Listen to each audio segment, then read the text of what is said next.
депутаттардың көзі көрініп тұрады. Иса, чоң болып отық белек. Чыныбай, дос емес белек. Тигиндей, мындай емес белек. Әділет бір сөзіңізді айтып өлмегесіңер деген ниетте біз сынбайлық. Конституция сынбасын деп айтқанменен іс жүзінде қолдап қойғылайсыз туғанда деп сұрап тұрдым да. Ютубтан көрсеңер болады. Біреулер де бұлттап кетеді. Тура емес болып отады депші. Арасында болды, көпшілігі бұлт кетеді. Ошонда СДПК партиясында депутат болғанына қарағастан Жанар Акаев өзінің партиясының лидері, мұрынқы лидер Атамбаевтың саясатына қарсы шығып, мені қолдап сөз сөйледі. Жоқ дегенде Текебаевқа Хитлерден бір уақыт беріп қойылық. Анда елі бар, жері бар, туғандары бар. Өлген адамға дел ақыры, өлім жазасынан тартылған адамға дел ақыры сөз береді екен. Bir айтып алсын деп. Жоқ. Аны да дұшман қылды. Ошол Жанар Акаев азыр биздин жаныбызда бул жерде. Сөздү мен Жанар Акаевке.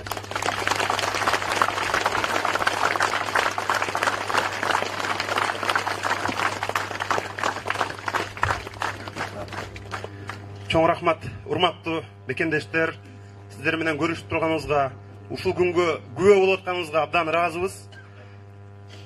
Мен азыр Өмүрбек Ишкеш тилектештик жөнүндө айтып өттү. Мен айырма, анан Авир тууралуу айткым келет. Акыркы бир айда Кыргызстанда эки чоң саясий ишмердин үйүндө мындай бир саясий окуя болуп атат. Биринчисинде элдерди чогултуп, вальс бийлетип, ырчыларды алып келип, ырдатып, бука союп, жылкы союп, көпчүлүгүнө акча берип болсо дагы, жасалма жол менен болсо дагы элди колдото албай койду. А мен кечеден бери бул жерде көрүп атам, Акманда кошунасы стулун көтөрүп келет, келиндер төшөгүн көтөрүп келип, бирөөлөсү пияласын көтөрүп келип, накта чортаман карапайым элдин колдоосун мен ушул жерден сездим бүгүн. Чыныгы элдик колдоо, чыныгы айырма деген мына ушундай болуш керек. Сен 100 миллиондогон долларларга дагы дүйнөдөгү эч бир президентте жок хан сарайларды куруп, мыкты жерде жашап, башкача мындай жол менен барсаң дагы, бирок элиң, өзүңдүн элиң колдоп турбаса, бул бир тыйын. Экинчиден Авир жөнүндө. Biz жаш саясатчылар эмнеден, кимден сабак алабыз, кантип сабак алабыз? Ошонун баары мындай ойлонуп турган маселе да. Жана айырма дегенге кошуп коеюн. Өмүрбек Ишкеш камаларын билген. Чет өлкөдөн ошондо көпчүлүк депутаттар, кээ бирөөлөрү балким келбей эле коесуз дегенге карабай, ошо камаларын билип туруп, ошол камалганга даяр болуп, түрмөгө, анча-мынча кысымга, зордук зомдукка даяр болуп, жанагы эл караган жетим жерим, эл караган бетим жер карап калбасын деп, мына ошентип учуп келди. Ошол эле саясатта көп жыл жүргөн башка бирөөлөр үйүнө, жаш балдарга, аялдарга бекинип, куралдарды алып, мен өткөндө парламентте чукул жыйында сүйлөбөдүмбү? Өлкөнү, журтту, бүтүндөй элди 6 жыл башкарган адам өзүнүн чырактай болгон аскерлерге ок атабы? Мына ушундай болбош керек да. Ошон үчүн мен Авир дегенин себеби.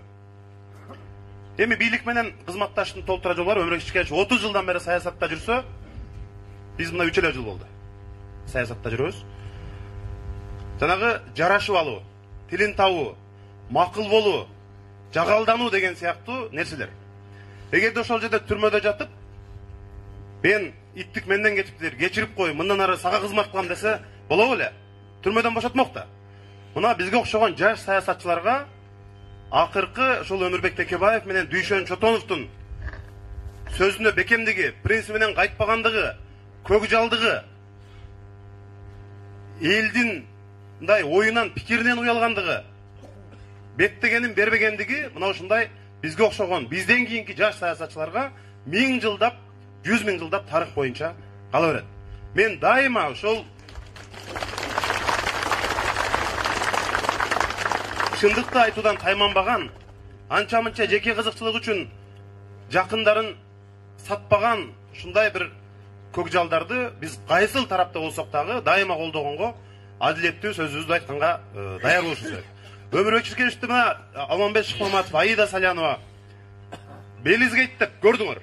Жөн эле бир кагазга бир англисче сөздөрдү аны дагы жарымы ката жазып, президентке чейин көрсөтүп, мамлекеттик телеканалдан көрсөтүп атат. Ошол күнү Белиз өлкөсү мындай бизде тастыкталган жок деп айтып атат.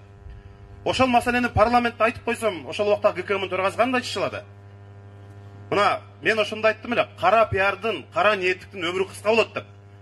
Көрдүңөр, мына 3 жылга жетпей адилеттүүлүк, акыйкаттык билинип отурат.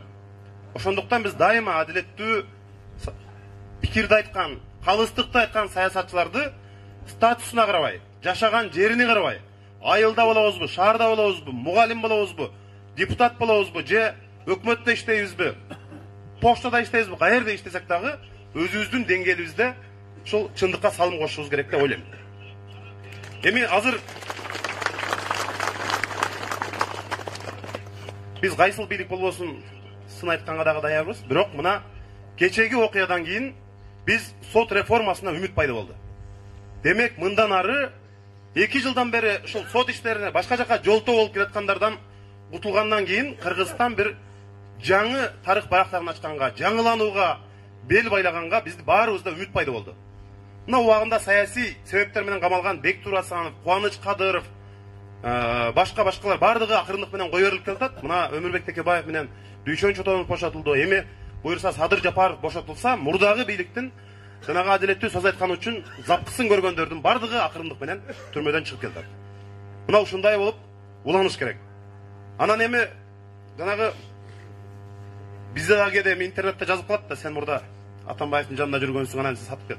Бирок биз ал кишилер күчүндө турганда, туура сөздү айтып, ошол эле азаттыкты, башка медиаларды соттоп, миллиондорго айыпка жыгып аткан учурда анан кантип үн чыкпай коесуң? Азыр дагы Жээнбекти айтып атышат, сени сатты деп. Эми бир кишини сатпайм деп, анда 6 миллион элдин мамлекеттин кызыкчылыгын сатыш керек. Тандоо турат. Элдин кызыкчылыгын тандаган менимче туура болот деп ойлойм. Ошон үчүн ишиңиздерге ийгилик. Кыргызстанда эми ошол 2-3 жыл, 4 жылга жакын депутат болдук. Түрмөгө каттап эле жүрөбүз. Эми бир башка бир жаңы нерселерди, жаңы өнүгүүлөрдү, жаңы реформаларды талкууласак экен деген ой. Барыңыздарга чоң рахмат көңүл бурганыңыздар үчүн. Адилеттүүлүк, акыйкаттык менимче мына карапайым эл дайыма билип турат. Ким эмне кылып атат, ким эмне деп сүйлөп атат, баарын карап турасыздар. Ошон үчүн сиздерге ийгилик болсун, оорубаңыздар. Саясий мындай бир буйруктар болбосун, Кыргызстан бир жаңы жолго, жаңы багытка карай түшсө экен деген тилек. Рахмат.